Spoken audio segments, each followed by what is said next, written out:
अस्सलाम वालेकुम वरहमतुल्लाहि वबरकातुहू। प्यारे बच्चों, कल हमने सबक पढ़ा था हाथी तोलना, हाथी का वज़न, सॉरी। तो उम्मीद आपको याद होगा, आज हम उसके सवाल करेंगे। हाथी का वज़न। पहला सवाल है इसका, बादशाह ने क्या मन्नत मानी थी? इसका जवाब है, बादशाह ने ये मन्नत मानी थी कि अगर वो सेहतयाब हो गया तो वो हाथी के वज़न के बराबर रुपया तोलकर भूखे नंगे फकीरों में बांट देगा। ठीक है, आपको पता है, सबक में पढ़ा था आपने कि बादशाह जो था वो क्या था, बीमार था। तो उसने ये अल्लाह से ये मदद मांगी थी कि अगर मैं ठीक हो जाऊं तो मैं हाथी को वज़न के बराबर क्या करूंगा, रुपए पैसे तोलकर गरीबों में मस्किनों में बांट दूंगा। तो ये वही सवाल है, उसका जवाब है। ठीक है, दूसरा सवाल है हमारा, सेहतयाब होने पर बादशाह क्यों परेशान हुआ? तो अब सीधी सी बात है, बादशाह ठीक हो गया तो उसको होश होना चाहिए था।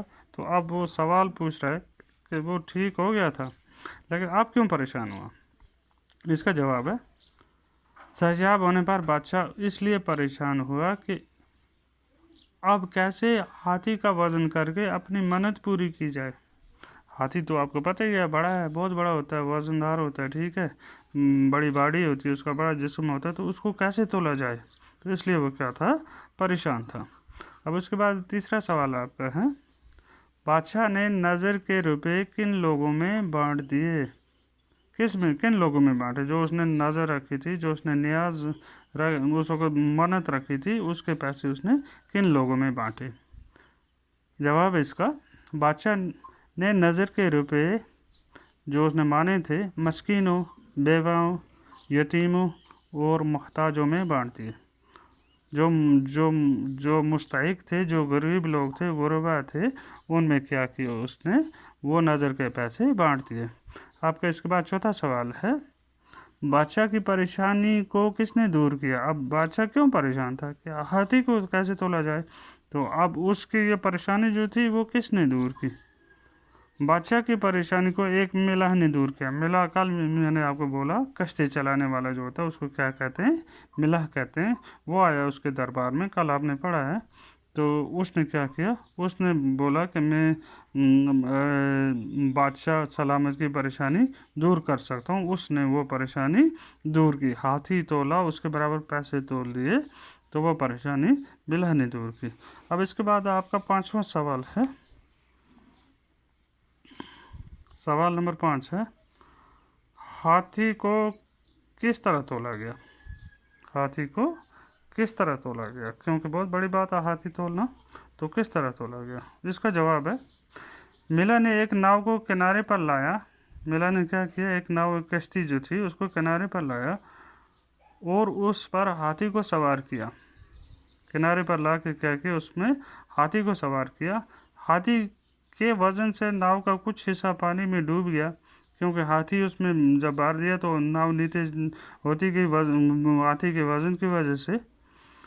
जहाँ तक नाव पानी में डूबी वहाँ पर मिला ने निशान लगा दिया।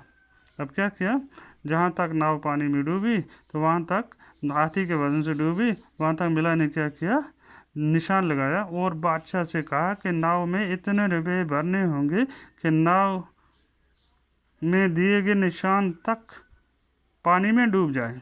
जो निशान लगाया है, अब हाथी को उतारा और उसके बाद पैसे भरे, तो फिर इतने पैसे भरे जहाँ तक उसने क्या किया था, निशान लगाया था।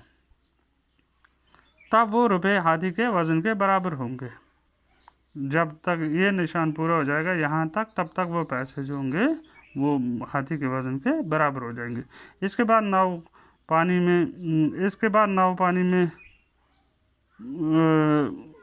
इसके बाद नाव में रुपए भर दिए गए।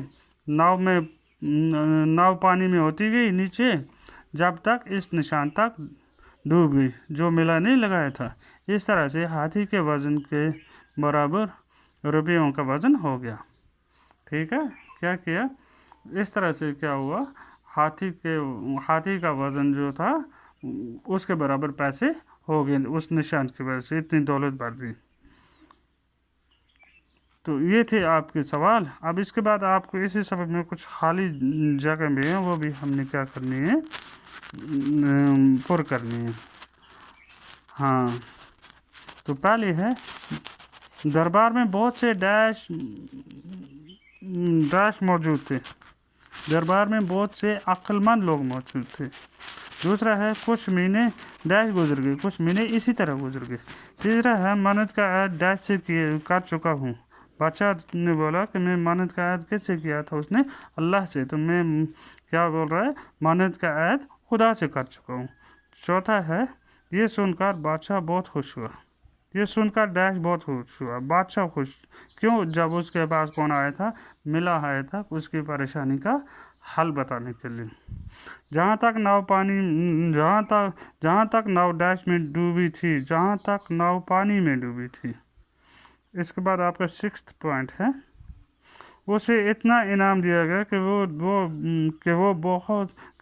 ڈیش بن گیا، وہ بہت دولت مند بن گیا. کس کو؟ ملا کو انعام دیا گیا. کس وجہ سے؟ کیونکہ اس نے بادشاہ کی پریشانی دور کی. اس کے بعد آپ کا ایک اور پارٹ ہے، تو اس میں آپ کو کچھ الفاظ ہیں، محاورات ہیں، ان کے جملے بنانے ہیں آپ کو. ٹھیک ہے. پہلا ہے مالا مال کر دینا. دوسرا ہے کوئی صورت نہ بن پڑنا. تیسرا ہے جشن کرنا. چوتھا ہے عہد کرنا. پانچواں ہے شش و پنج میں ہونا. چھٹا ہے داد دینا. ٹھیک ہے. اب الفاظ ہیں آپ کے یہ جو میں نے اوپر پڑھے. پہلا ہے مالا مال کر دینا، اس کے معنی ہیں دولت مند بنا دینا. اب اس کو جملوں میں ہم کیسے استعمال کریں گے؟ سلیم کی لاٹری لگی اور وہ مالا مال ہو گیا. دوسرا ہے کوئی صورت نہ بن پڑنا، اس کے معنی ہے ہر طرح سے کوئی حل نہ نکلنا. اچھا، اس کو استعمال ہم کیسے کریں گے؟ میں نے اپنے حالات بدلنے کی بہت کوشش کی مگر کوئی صورت بن نہ پڑی. اس کے بعد ہے جشن منانا. جشن منانا کیا ہوا؟ خوشی منانا. میچ جیتنے کے بعد ہماری ٹیم نے جشن منایا. جس کے بعد ہے عہد کرنا. عہد کرنا کیا ہوا؟ وعدہ کرنا. میں نے عہد کیا ہے کہ میں کبھی جھوٹ نہیں بولوں گا. اس کے بعد ہے شش و پنج کرنا. شش و پنج کے معنی کیا ہیں؟ پریشان ہونا، تذبذب میں رہنا. بادشاہ اس شش و پنج میں تھا کہ وہ ہاتھی کو کیسے تولا جائے.